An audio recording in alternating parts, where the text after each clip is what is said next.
היום ה-13 לפברואר 2021. אנחנו בדרך לרחלי לחגוג 3 ימי הולדת. של מי? ים. כן, הוא יהיה בן 5. נטלי, לא אומרים את הגיל. ואנוכי, אני יכול לגלות לכם שאני הייתי ב-18 לינואר בן 90. אני גם עד עכשיו, אני מה זה משועממת, כאילו, אני לא חלייה,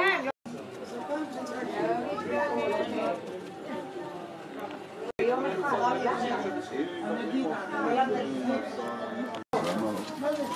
זה שלי, אני חושב. מילא שלי, שלה, הם לוקחים בערך 70 שקל.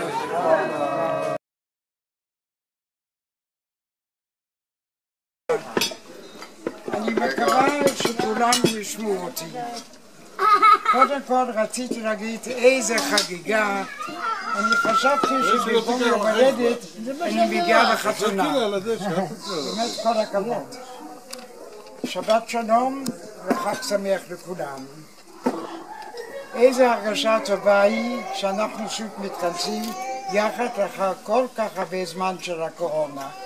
אני מאחל את כולנו בריאות טובה ושנוכל שוב להמשיך בחיינו היומיומיים באופן רגיל.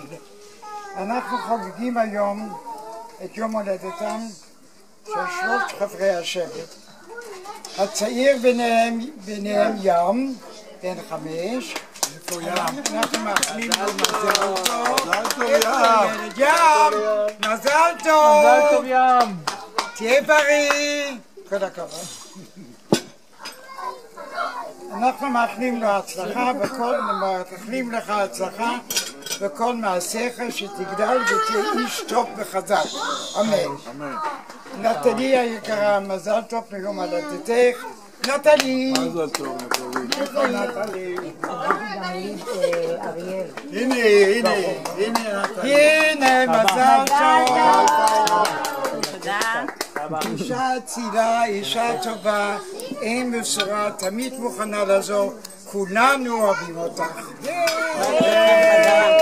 מזל טוב. וחביבה האחרונה רוצה לציין את העובדה שפעם הראשונה היום אריאל הופיע בפומבי בשבט. איזה כיף לנו. אחרון חביב, לאישי כמובן, שחגג לפני כמה ימים, 20 יום, הוא כבר בן 90 פלוס 20 יום. רק בריאות. זקן השבט, איש היקר אוסקר. אנחנו חוגגים לו 90 אביבים. אוסקר, כולנו מאחלים לך בריאות טובה, הנאה מהחיים, מהשבט והמצלמות, שתישא גם לבני נינים.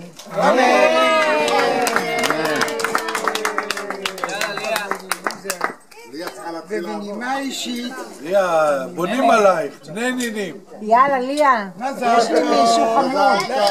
מזל טוב. לחיים. בריאות זה הכי חשוב. לחיים, מזל טוב. עוד משהו אחד אני צריכה להגיד, אני רוצה גם להוסיף שזה לא מוכן, אבל זה כמובן אוטומטית.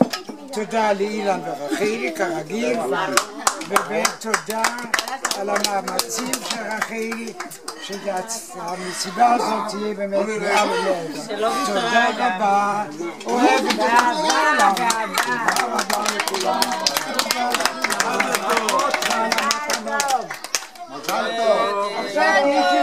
עכשיו אני בתור, אבל לא 90. אכתן תחתה. נחום. אמא שלך תהיה בתחתן תחתה. אני בא עם אני לא החוצה. קונה לך חולצה, תעביר לה את החולצה.